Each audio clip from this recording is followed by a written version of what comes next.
InsyaAllah tuan-tuan, hari ini saya akan kongsikan dengan tuan-tuan iaitu sunnah sebelum tidur.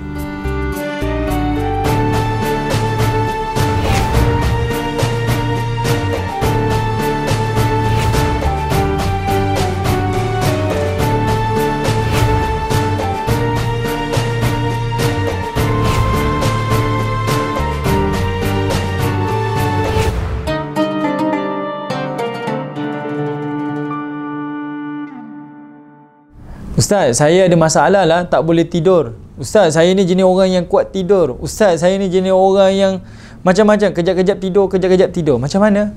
Tuan-tuan jangan risau. Tidur itu adalah sebahagian daripada fitrah manusia. Kita punya tubuh ada hak perlukan kepada kerehatan. Jangan terlalu bekerja kuat sampai abaikan waktu tidur. Jangan sampai tidur terlalu banyak pula sehingga mengabaikan waktu kerja. Kita hidup ni dalam keadaan moderate. Kena ada duduk di pertengahan, kerja dan ada juga waktu kita berehat. Jadinya tuan-tuan, Nabi kehidupannya sama seperti manusia biasa dan Nabi ajarkan kita beberapa sunnah Nabi berkaitan tentang amalan yang tuan-tuan kena lakukan sebelum tidur. Baik, saya tak akan kongsikan dengan tuan-tuan untuk kali ini amalan-amalan zikir sebelum tidur. InsyaAllah ada kesempatan lain, slot yang akan datang, tuan-tuan akan follow saya untuk saya sambung sunnah-sunnah zikir sebelum tidur. Cuma untuk kali ini, slot ini, saya nak kongsikan perkara yang tuan-tuan kena buat sebelum tidur dan dia dikira sebagai sunnah. Apa dia?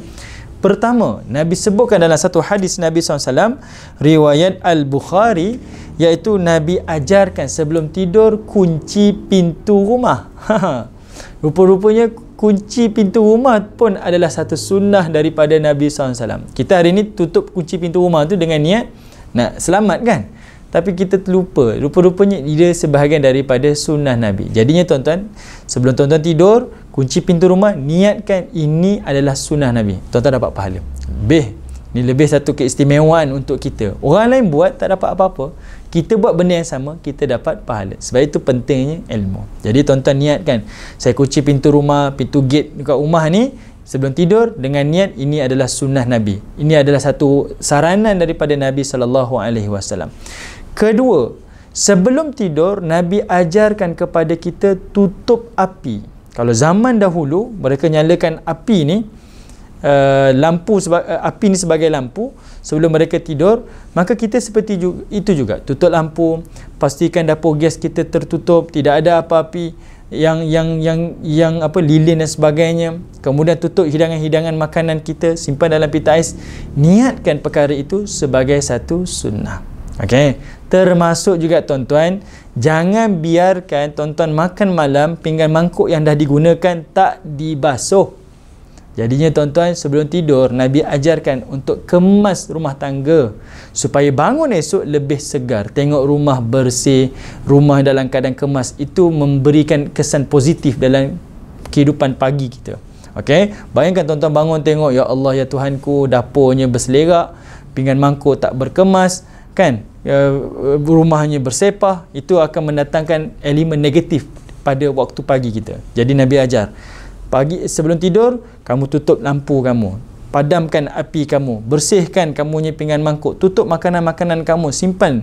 Kita punya sekarang ni simpan di dalam pita ais, bersihkan kita punya pinggan mangkuk kita, sapu sampah pada waktu malam, bersihkan supaya bangun kita esoknya dalam keadaan kita ceria. Ketiga, kata Nabi SAW, tidur dalam keadaan berwudu. Maknanya apa? Sebelum tidur, kita selalu dipesan dalam masyarakat kita, sebelum tidur basuh kaki, takut mimpi buruk. Tuan-tuan alang-alang dah basuh kaki, angkat wuduk je lah, dapat pahala sunnah kan? Kalau setakat basuh kaki je tak hilang tuan-tuan. Mungkinlah dapatlah bersih kaki tu, tapi pahala sunnah tak dapat. Alang-alang dah buka paip basuh kaki, apa salahnya basuh muka, basuh siku, basuh kepala, basuh kaki, dapat pahala sunnah. Okey, jadi berwuduk. Berwuduk ni kenapa? Sebab Nabi ajar kita tidur dalam keadaan bersih, bebas daripada hadas besar, bebas juga daripada hadas kecil.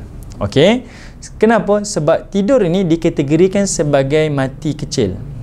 Kita dalam keadaan seolah-olahnya macam mati. Jadi mati dalam keadaan bersedia dengan zikir-zikir yang diajarkan oleh Nabi dan dalam keadaan persiapan kita ready nak tidur. Sebab hari ni tuan-tuan, hari ni orang tidur macam mana? tengok TV, tertidur sampai waktu pagi. Bangun, sakit-sakit tengkuk, badan tak selesa, tidurnya tak lena, tak nyenyak. Ini satu masalah tuan-tuan. Kita ikut sahaja jalan panduan yang ditunjukkan oleh Nabi, hidup tuan-tuan akan lebih ceria, lebih semangat, lebih kuat, dan kita akan lebih bertenaga untuk meneruskan kehidupan-kehidupan pada hari-hari yang berikutnya. Jadi rancang, Nabi ajar kita merancang nak tidur. Okey, seperti mana tuan-tuan rancang pada awal pagi, merancang juga pada waktu malam. Nabi ajar buat ini, berwuduk, bersihkan diri, duduk di atas pembaringan, kemudian baca zikir-zikir sekian.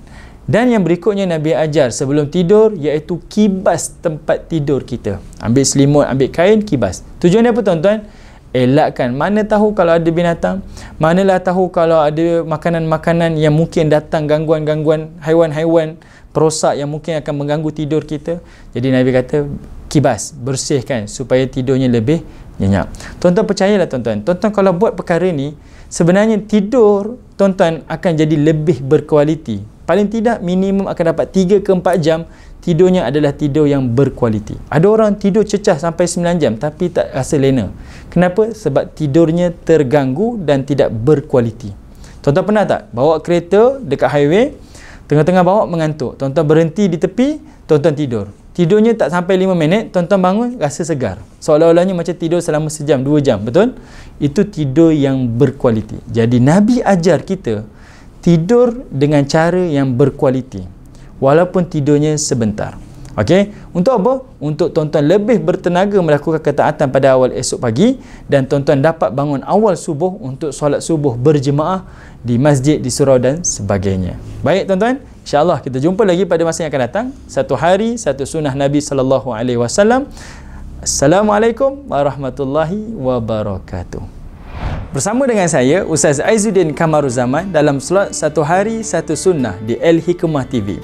Jangan lupa untuk terus subscribe di YouTube channel Al-Hikmah TV untuk dapatkan informasi-informasi menarik berkaitan tentang sunnah-sunnah Nabi SAW yang boleh kita lakukan dalam kehidupan seharian kita. InsyaAllah.